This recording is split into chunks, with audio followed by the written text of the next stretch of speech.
Hi, my name is markdavid Gerson, and today I'm here to share with you an excerpt from The MoonQuest. I want to do that today because, although I didn't intend for the story to be such a powerful metaphor for the creative block and creative process, that's how it turned out to be through my act of surrender to the story that wanted to be told through me. I'm going to share with you the prologue, which takes place when the main character, Toshar, is an old man and is being approached to really share the story of the MoonQuest, which took place in his youth. Just one slight point of information. He refers to Memoir in this excerpt, and that Memoir is the moon. And so here's the excerpt. Nan came to me in a dream this night. It was early. I had not been in bed long, and the night was nearly dark. It is time, she said, time to fix the MoonQuest on parchment.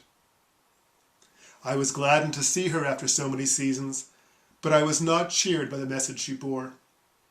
I tried to engage her in other discourse, but she was single-minded as only a Ticon dreamwalker can be. It is not for me to boast of my exploits, I argued. Others have sung them, let them continue. No, she said, and her silver tresses shimmered as she shook her head. It is your story to tell.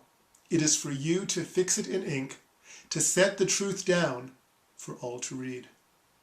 I tried to resist, to shut Nan's words from my heart, to return to the dreamless sleep that preceded her appearance.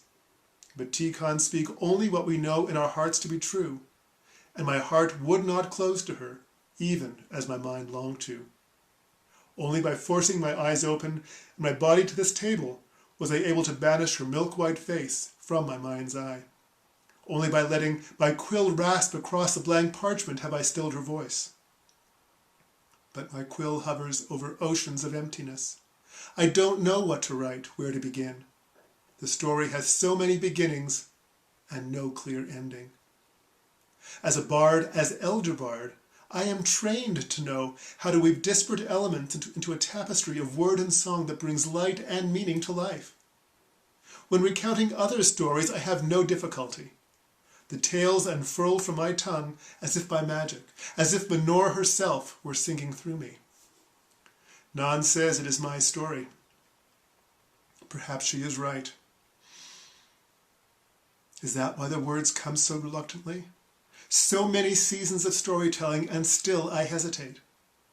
Of all the stories to stick in my throat, how ironic that it should be The MoonQuest, a tale of the freeing of story itself. You see how confused I am. I have not even introduced myself. My truth name is Toshar, and I am old. So old that most who knew me by that name have passed on to other worlds. Toshar. Even I have forgotten the boy who was Toshar, the youth who embarked on the MoonQuest all those seasons ago. They call me Kolar now, the ancient word for elder bard. It is a sign of honor and respect, but it separates me from the youth I was. Perhaps Nan is right. Perhaps it is time to bring back Toshar, to allow the boy I was to touch the man I have become, the man I will soon cease to be. Soon it will be time to release the ageless spirit from this aged body and move on to other realms, set off on other journeys. I have seen it, and I welcome it. But it cannot be mine until I have told this story. Nan insists. She speaks, even as I sit here in full wakefulness, staring at the shadows cast by my flickering taper. Now they loom large and menacing. Now they flit and flutter in delicate dance. I see it all now, in the leap of light against dark. The shadows will tell me the story, and I will write what I see.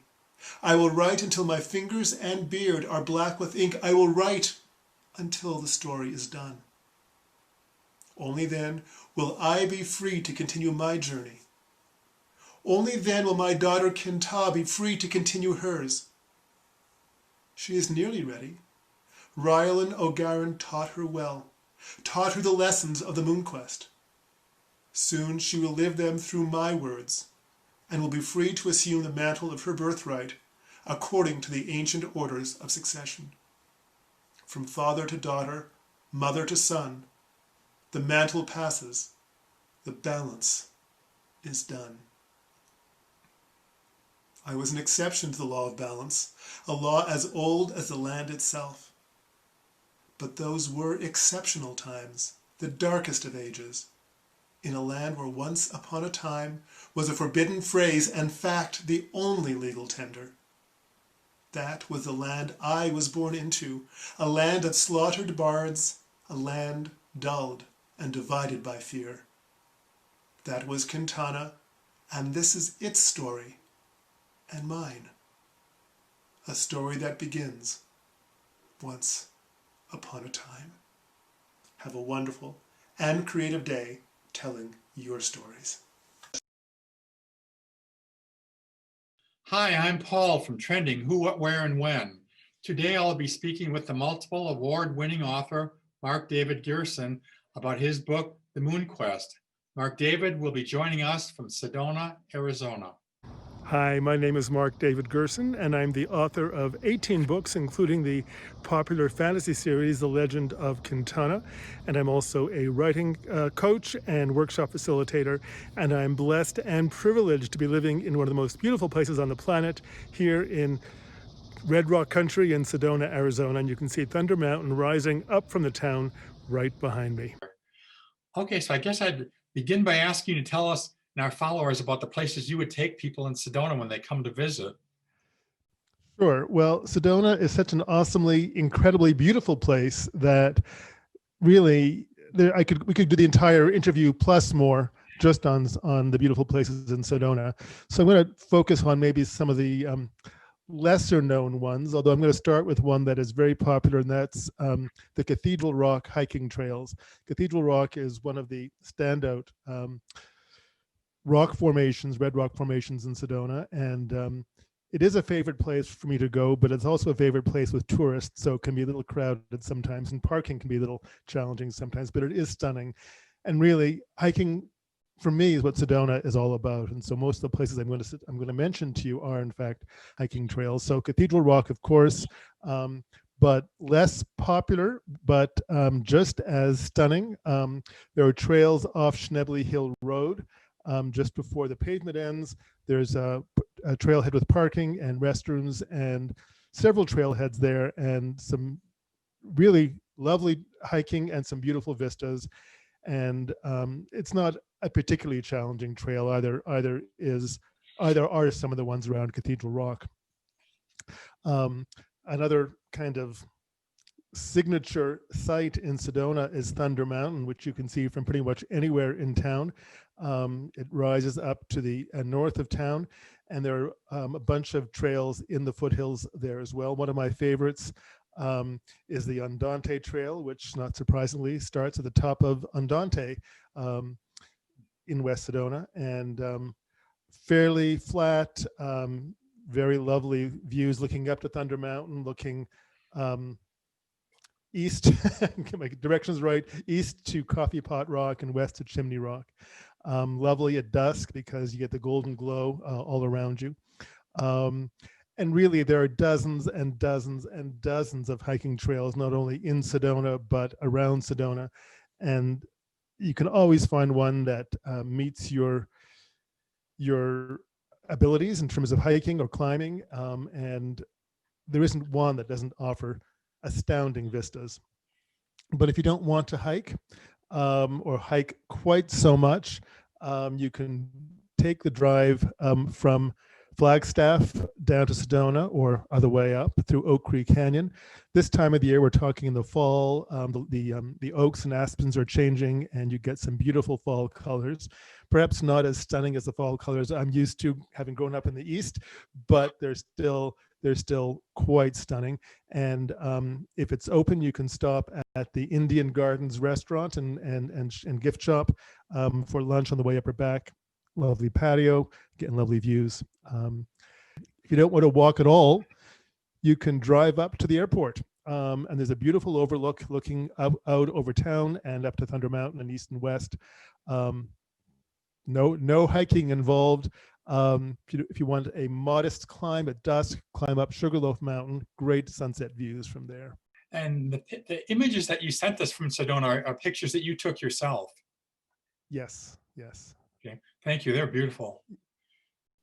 Thank you. Yeah, I also, among my other creative pursuits is photography. So I like to get out when I can and take some shots around town. In fact, the one that I sent you of the view from Schnebley Hill, I actually took it at dawn on my birthday. It was my birthday hike, so it was kind of fun to do.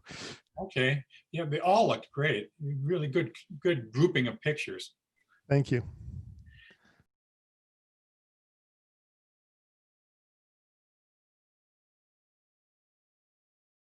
So USA Today voted Sedona the most beautiful place on earth when they had their contest a number of years ago. Hard to argue with that. Not true. I mean, there are lots of beautiful places around, even just in this country, of course. But I think I mentioned to you, this is my third time living in Sedona. It's one of those places that keeps pulling you back after you leave. You leave for a few years, try a different spot, and then come back. Yeah, it's kind of like I kind of joke that you're on a tether and you get too far in Sedona, it kind of yanks you back in again. I've lived as far afield as Hawaii, and I'm still back. Oh, wow. Okay. I like to choose the pretty places.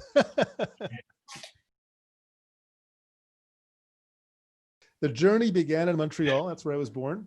I'm originally Canadian, dual citizen now as of last year. Toronto, in and out 3 times. Lived in Toronto, moved to Nova Scotia, which is actually where I wrote most of the first 2 drafts of the MoonQuest. The MoonQuest has been written, I think I figured it out, was written in like 10 different places. Okay. Totally insane. So Northern Ontario, well, not quite Northern Ontario, on the shores of Lake Huron, back in Toronto, and then so Nova Scotia, Georgian Bay, Toronto, then Sedona, then Hawaii, then back to Sedona. Hawaii on 2 different islands, by the way, so not just one island. 3 places on 2 islands in Hawaii, and actually 3 places in Nova Scotia as well. So Hawaii, Sedona, and then Albuquerque, and a little bit in Santa Fe. and then briefly in Southern California and back to Albuquerque, and then Portland, Oregon, and now back in Sedona. Oh, that's a lot of moves. I think the hardest move was probably coming from Canada to Sedona. Well, it wasn't, that kind of happened the way I write my books. It wasn't a planned move. When I moved to Nova Scotia, I got rid of everything I owned and went to Nova Scotia with a van filled of what was left. And when I left Toronto 3 years later, the last time, I hadn't acquired a whole lot. So when I left Toronto in '97, I didn't know where I was going.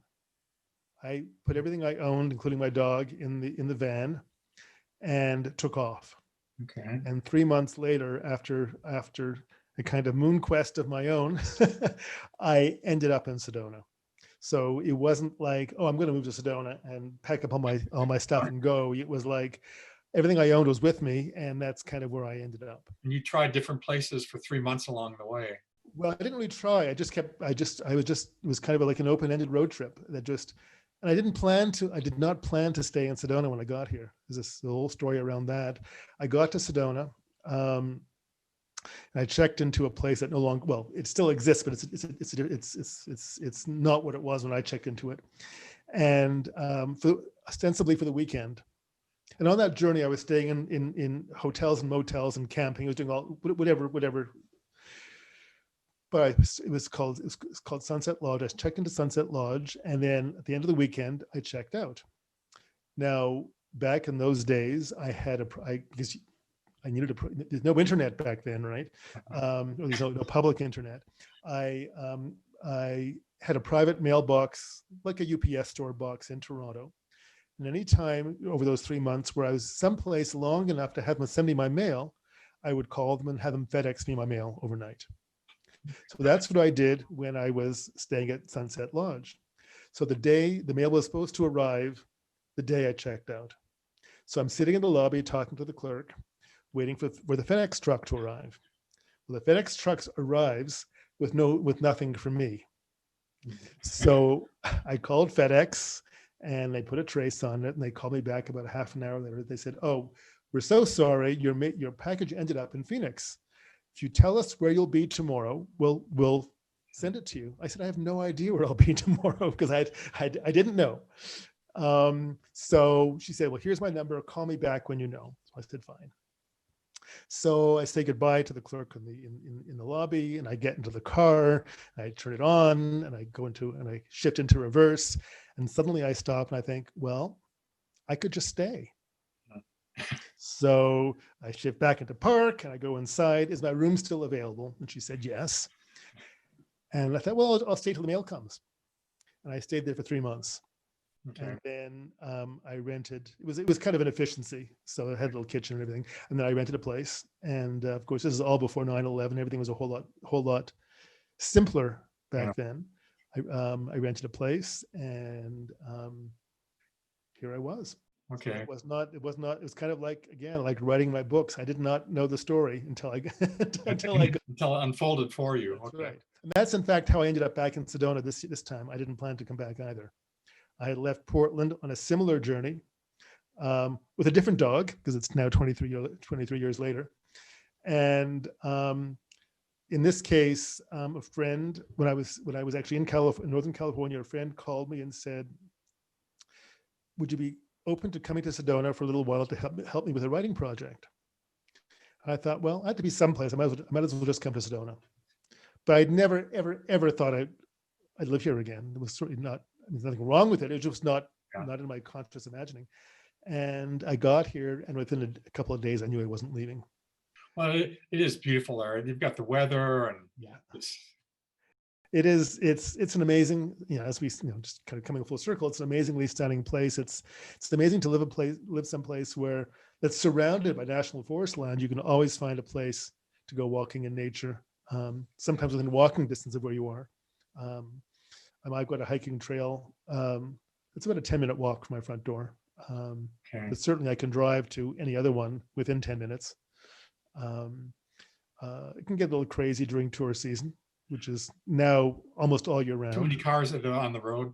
Well, when I was, one of the places that I stayed before I rented this place was it's known as the chapel area. The Chapel of the Holy Cross is one of the places I did not mention to you at the outset, even though it's amazing because it's just mobbed all the time. But the area where it is called the chapel area, and it's on Route 179, which is one of the ways into town from Phoenix. It's not the only way. And on weekends, especially long weekends, the traffic on 179 into town is backed up way back. Okay. So yeah, we do get it can be challenging, just to get from one place to the other. I mean, I say that, but I came from Portland where traffic was insane. And so you get very spoiled very quickly. I'd also like to mention before we start talking about your book that you got a great reviews on Amazon, 4.6 stars. It's such an original fantasy story. I felt like I was right there with the characters. Thank you. That was my first book, MoonQuest, my first novel. Probably the one that was the hardest to write for some of those reasons. But it's, I'm often asked what my favorite book that I've written is, and I've written 18, so it's a lot. It's a lot to choose from. It's like asking a parent which is their favorite child. So I have to block the ears of all my other books before I answer the question. I have to say it really is The MoonQuest. I think because it was the first, because it pushed me out of a lot of years of creative blockage. Yeah, I still think it's my favorite. Okay. You didn't hear that.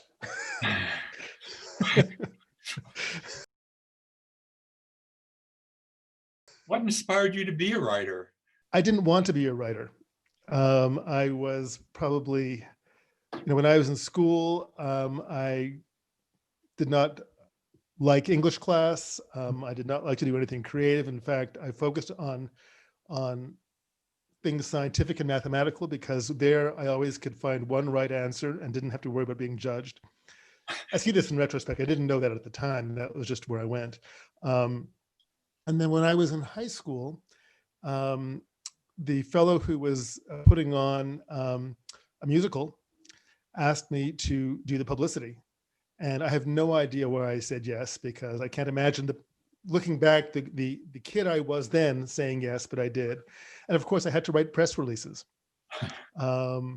And that started me on to work in public relations, which I did when I graduated college. And it just kind of, I like to joke that my muse kind of tricked me, little step by little step, until one day I was a writer and I couldn't go back. So I never wanted to be a writer, and now I can't imagine doing anything else. Oh, interesting. What inspired you to write The MoonQuest? The MoonQuest kind of happened to me. I was teaching a creative writing workshop. This was back in Toronto, which is where I was living at the time. And I had led the group through, I often use guided meditations and guided visualizations to get people into writing. And I led the group through an exercise. And a little voice, I would say the voice of my trickster muse, said, okay, you do the exercise. Now, I never write in classes I'm teaching because I want to keep an eye on the people in the room, but I'd worked with this group a lot. So I did. And what came out was the first scene of the first draft of a novel I knew nothing about and had no conscious plans to write. It's not the first scene of the current novel. The first scene is the prologue, but this is close to the first, it was close to that first scene. And some insanity, I guess, grabbed me the next morning. I just kept going. I kept going and I kept going and I kept going. And the result, after a lot of stress, because I didn't know what I was writing, I didn't know where the story was going, I didn't know what it was about. The result was The MoonQuest. Like I say, I didn't come up with the idea came up with me. Well, tell us about the book, The MoonQuest. Sure. It takes place in a mythical time and place. as many fantasies of that type do. Takes place in a land where stories have been banned and storytellers have been banished or put to death. And the legend has it that the moon was so saddened by the silence in the land that she cried tears that extinguished her light. So the moon has not been seen for many, many, many years. And the MoonQuest, kind of like the title suggests, is a quest to bring story back to the land and thus light back to the moon. And although I certainly did not know this when I was writing it, it really was a metaphor for my own creative blocks. It was the breakthrough for me to get past my creative blocks. And of course, it's all about the silencing of stories. So it was very personal for me, even though I didn't know it when I was writing it. Well, when I first sent you the questions, I was asking about your other two books, the Star Quest and SunQuest. But since I sent that, it looks like you're making a fourth book in the series. Yeah, so when I wrote The MoonQuest, I did not know it was going to be a trilogy. It was just a one-off. It's not the first time this has happened. That was the first, it's not the only time that has happened to me. But as I was working on it, I had this sense there would be two more books. The Star Quest, and I had the titles, I knew nothing about the stories. And I actually began the Star Quest here in Sedona back in 1998, thinking the MoonQuest was finished. It wasn't, so I went back and did some more work on it. But yeah, when I finished the SunQuest, I think this was like in 2014 or 15, I thought it was done. I thought the series was done. I renamed it the Quintana Trilogy because the land it takes place in is called Quintana. And then last year, was it last year or the year before, I woke up one morning and I just knew there was another story. I didn't know what the story was. Obviously, I'd run out of major things in the sky to have a quest about. So it wasn't going to be a something quest story. And I just began to write, and that's what I'm working on now. It's a fourth story. I changed the name of the series from the Quintana Trilogy, jokingly, to the Quintana Untrilogy, but really it's now called The Legend of Quintana, which frees me to write as many more as I choose to, or as they choose to have me write. And it takes place many, many, many, many years after the end of the SunQuest, but it refers back to those times as well. So it's been kind of like the MoonQuest all over again. I don't know the story. I'm just kind of discovering the story as I write it. So The Legend of Quintana, you're working in that becoming a motion picture. So yeah,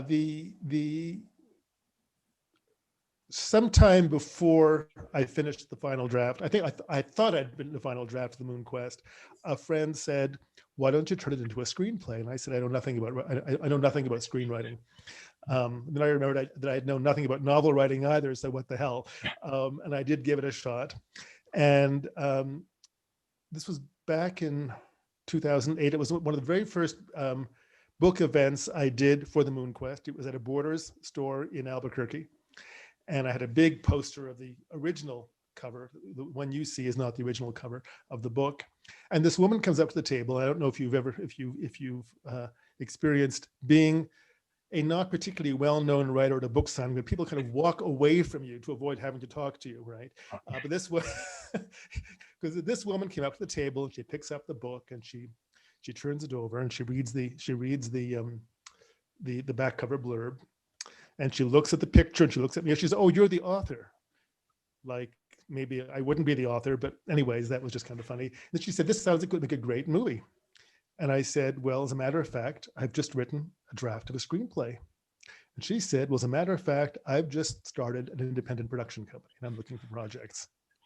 Okay. And I know. And we've been working on this off and on ever since, raising money for something as ambitious as an epic fantasy is a big deal. And of course, when COVID hit, everything kind of ground to a halt. So it's still in the works. It's just kind of as slow as it was moving before. It's now moving even more slowly.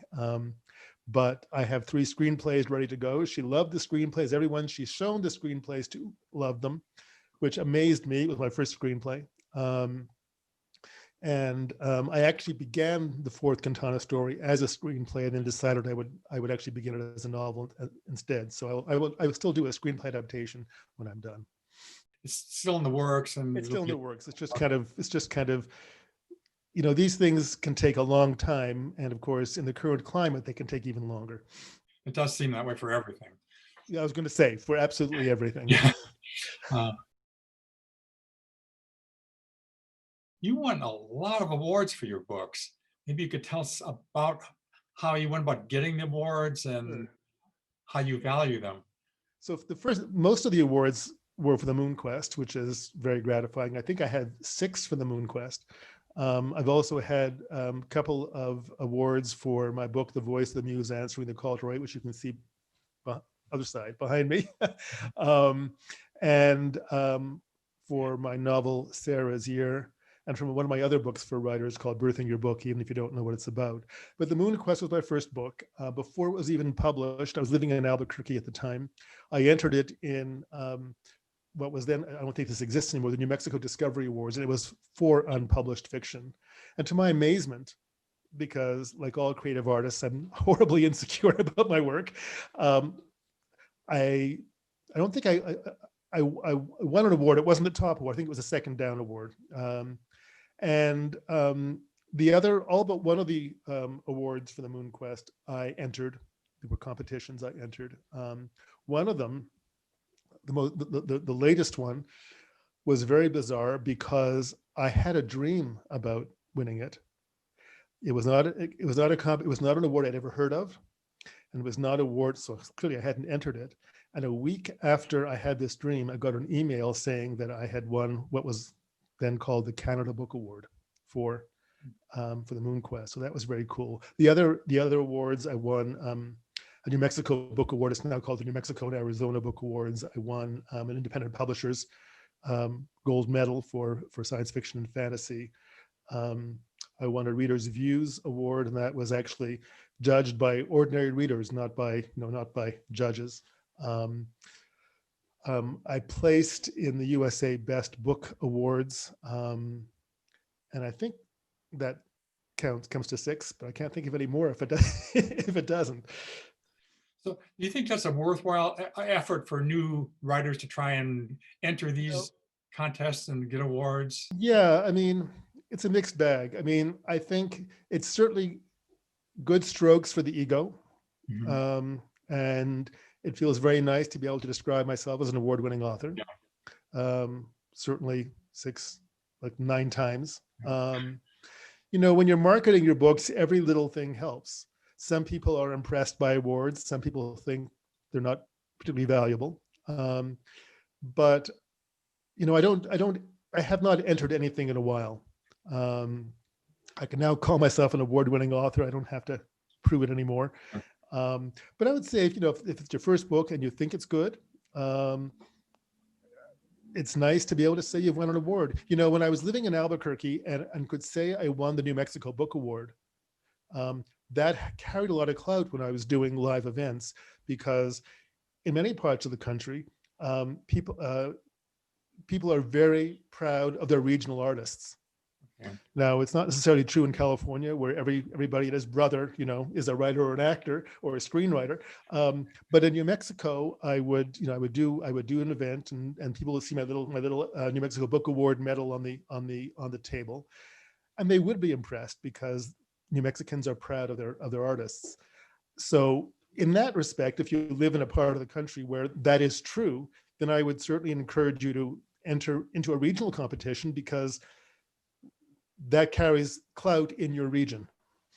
Okay. Where do you find the time for all your efforts on your numerous various social media?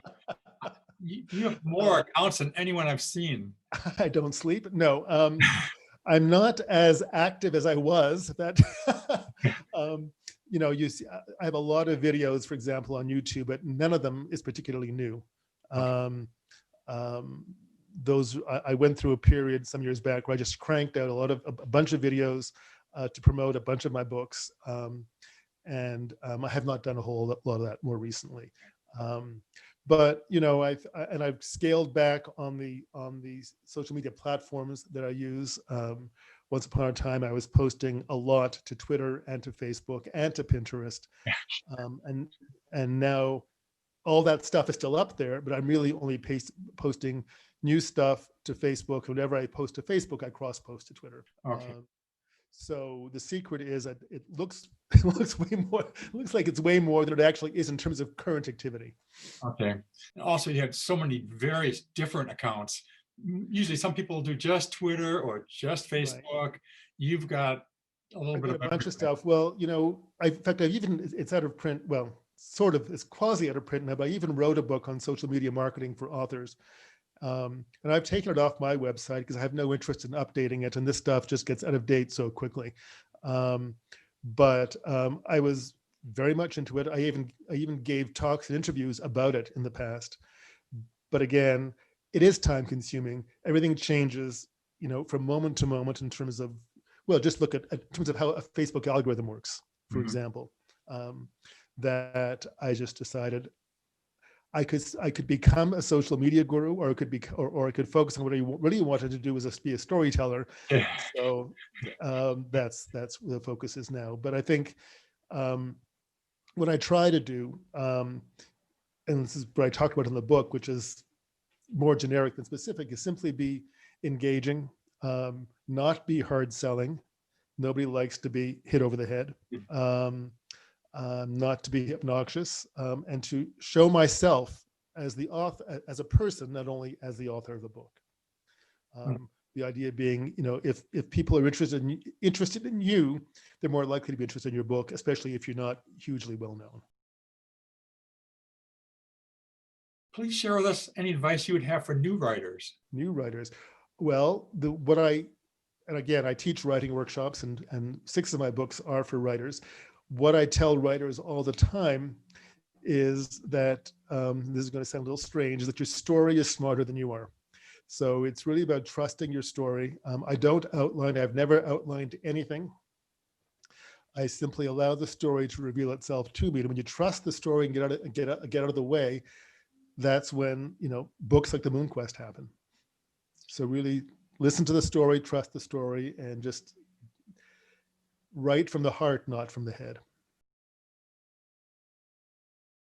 It seems like you've written so many different books about so many different things. Well, yes and no. On the surface, they all seem very, very different. And they did to me for a while as well. Okay. But really,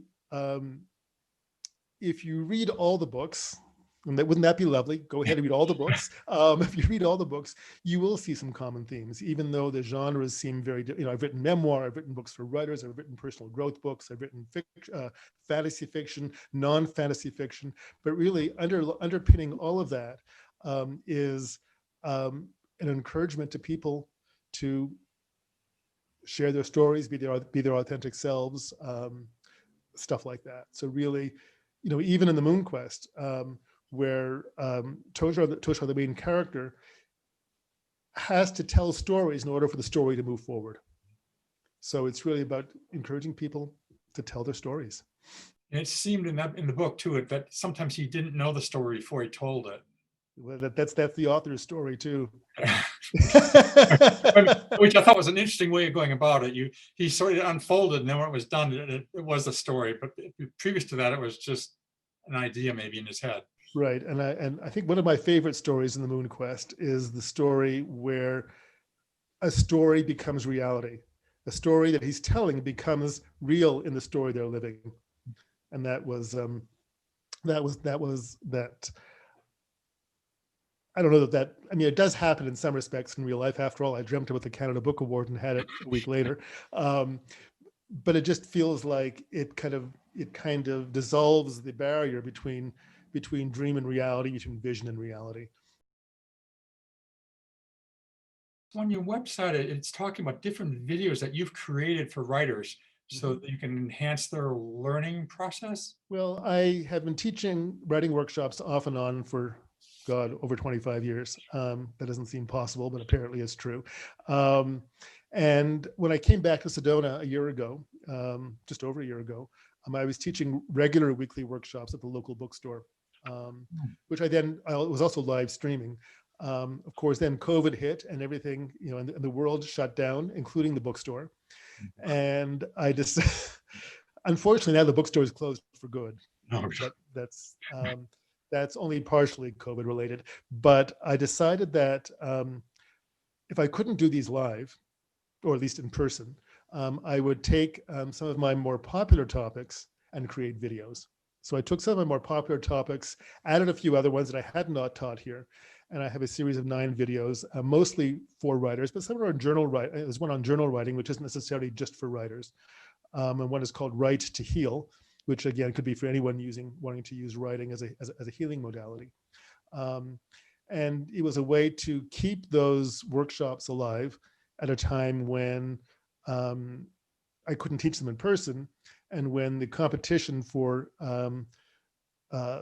Zoom type events was so fierce that it was kind of hard to get people to come to yours. yeah. So now what I do is I have on my website, I have 2 ways to access the videos. You can purchase the videos outright on the videos page, but if you go to the events page, every week I live stream. Well, it's not really live streaming. I stream a different recorded video. So this week, for example, until tonight, actually, it's Time to Write, which is helping people who claim they have no time to write to help them find the time to write. What I discovered with COVID is that people use time to write as an excuse that isn't real, because once they had all the time, they still weren't writing. But so every Wednesday at midnight, it turns over to a new topic, and you can stream it as often as you want over the course of that week when you register for it. That sounds interesting. Okay. Yeah, so they were kind of fun to make, and I have other topics in mind, but right now I'm kind of immersed in book writing, so that's where my energies are. You also have experience in screenwriting. Yes. That, of course, that came when I taught myself to write a screenplay when I adapted The MoonQuest. So that story, because I actually have a book on screenwriting as well, which you can actually see in the corner over there behind me. When I decided I would accept the challenge and adapt The MoonQuest as a screenplay, I went again to, this is when there still was a Borders. I went to Borders and looked at all the books on screenwriting, and wasn't happy, because the way screenwriting is almost always taught very technically, in a very structured, engineered kind of way. And that's not how I write, that's not how I create, that's not how I teach. So I kept looking for a book that would help me write a screenplay the way I create, and I didn't find one. I found a couple that were kind of, sort of, so I used those. And then a few years later, I decided, I think it was Toni Morrison who said, if the book you want to read hasn't been written yet, write it. She said it more eloquently than that. And I thought, well, I've now written 4 screenplays, 3 of them have been optioned. I think I have enough credibility to take my rather unique spin on screenwriting and turn it into a book. And one of the books was organic screenwriting. That's the one. Yeah, okay. That's the one. And it's I called it that, and the subtitle is Writing for Film Naturally, because I wanted to give writers who had the same experience that I did, which was they don't want to write from an outline, they don't want to write from index cards, they want to create their story organically. And that's how I wrote the 3 scripts. So now you could say, well, you knew the story of The MoonQuest because you were adapting it. That's true. The SunQuest, however, I wrote first as a screenplay and then turned it back into a novel. So when I wrote the SunQuest, once again, I did not know the story when I started. I knew the main character was going to be. That's all I knew about the story. And I wrote it the same way I read all my work, which is I just let the story take charge. And once the screenplay was done, then I fleshed it out into a novel. So what is your vision of the future for writers and screenwriters? That's a dangerous question. You're already talking about all the changes that are happening now, and they're probably going to expand out into something more. Sure. Well, it's interesting because, you know, I sell all my books as both print books and ebooks. And, you know, when ebooks started taking off in popularity, I thought, well, maybe that really is the way it's going to go. And that's where the sales will be. And some months I sell more print books and some months I sell more ebooks. And if there's any rhyme or reason to it, it totally eludes me. I mean, the advantage of ebooks is you want a book, instant you can start reading it, you know, 30 seconds later, basically.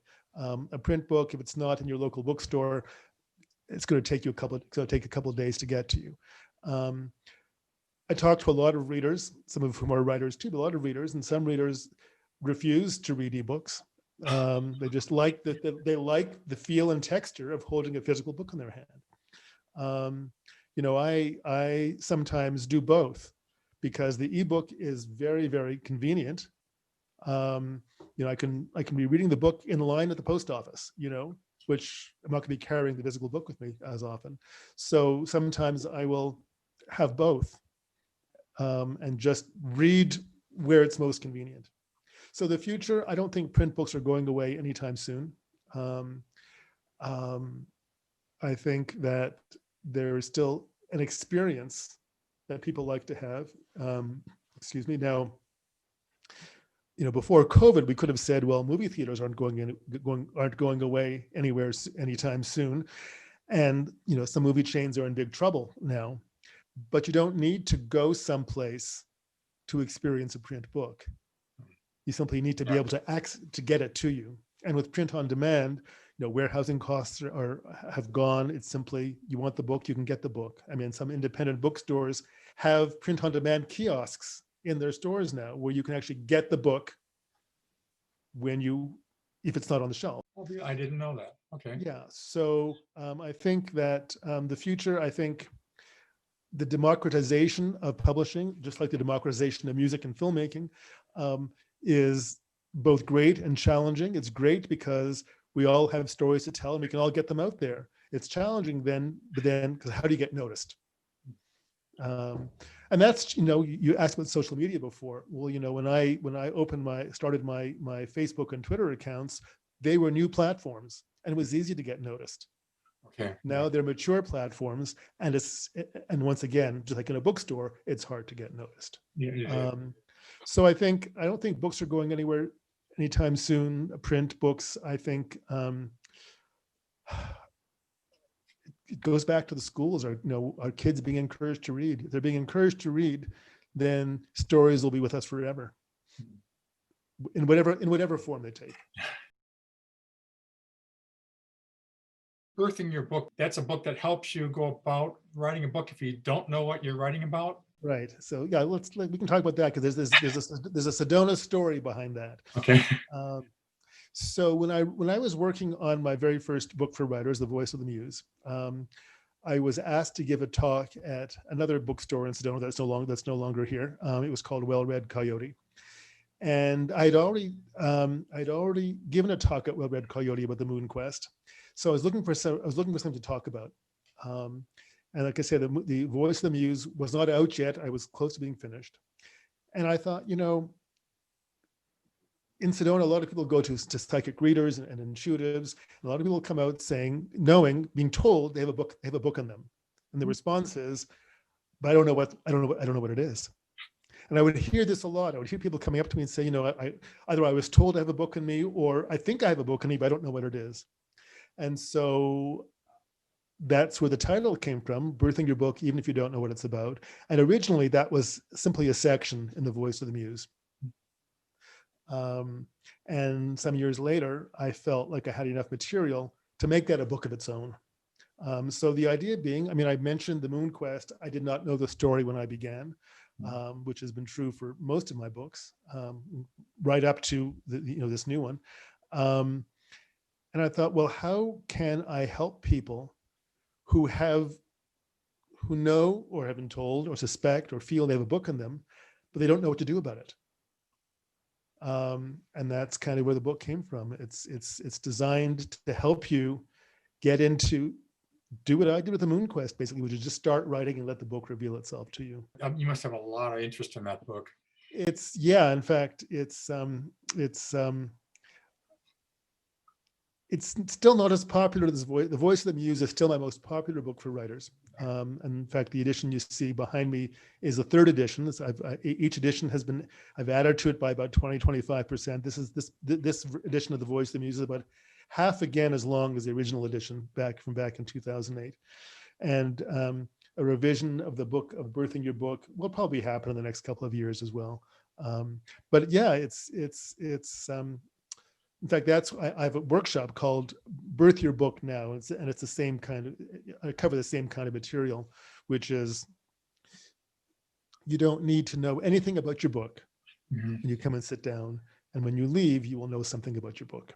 We get questions. We're not writers. And we get questions every day about this, and the only thing I can really tell people is just start and let it take you where it goes. And that's I mean, Yeah. In a nutshell, that's kind of what I do with people. Both as a writer of books for writers, as a workshop facilitator, as a writing coach, because I get questions like that all the time, and it happens particularly in Sedona, again, because people come into town and go to an intuitive reader, and I don't pay them, I promise, I don't pay the readers. And we all have stories, all of us, whether we call ourselves writers or not, and I believe that everyone can write. Now, you may not be able to write a Pulitzer Prize winning novel, but you have stories to tell, and you can put them on the page, and you can put them on the page in a way that can engage people if you go about it the right way. I have a book called From Memory to Memoir, Writing the Stories of Your Life. And that grew out of a workshop that I created when I was living in Hawaii, actually. Whether you're a writer or not, we all have stories in our lives, however young or old we are. You don't have to be 88 to write a memoir. And there are stories that really can be healing to us to remember and get on the page. It can be very inspiring for other people. And so the workshop, the video, the book, each and all of those really are all about helping people, whether they're writers or not, to connect with those stories. And one of the things I say somewhere in the book is that the book connects you with the stories you know, but also the stories you didn't know you remembered. Because when I was writing my memoir, I have two, I was astounded at what I remembered through the act of writing. I would sit down, and as I'm writing, memories, details would come up that I had no conscious recollection. I mean, they're filed way back there somewhere, but they would come to the surface. They would come up front as I was writing about them. And that's one of the healing things about writing, is that whether or not you're writing to publish, it can be a very healing experience. 18 books. Okay. 18 books and a 19th on the way. That should be done sometime soon. Well, I hope. It's when I write, it seems that it's always very slow and sluggish at the beginning, and it's kind of like pushing a rock up the hill. I get to a certain point, and I reach a certain momentum. The rock goes down the hill, then I can't stop myself. Okay. So we're not at the totally initial, really sluggish stage. We're getting close to the top of the hill. We're not quite there yet in terms of my momentum. So I would say probably by sometime this winter it'll be out. Okay. I'll watch for that then. Great. It's called it's called The Bard of Bryn Doon. Okay, I hadn't seen the name for that yet. Okay. Yeah. So I mean, I have mentioned it here and there, but so now you get the official name, The Bard of Bryn Doon. And I'm hoping to have, I like to, even if it's just for me, to get a book cover as I'm writing it, because it makes the book feel more real, even if it's not the final cover. So I'm hoping to have some kind of a working cover in hand in the next before the end of the year, so I can inspire myself. I'll do that for sure. Thank you. Great, it was lots of fun. Thank you.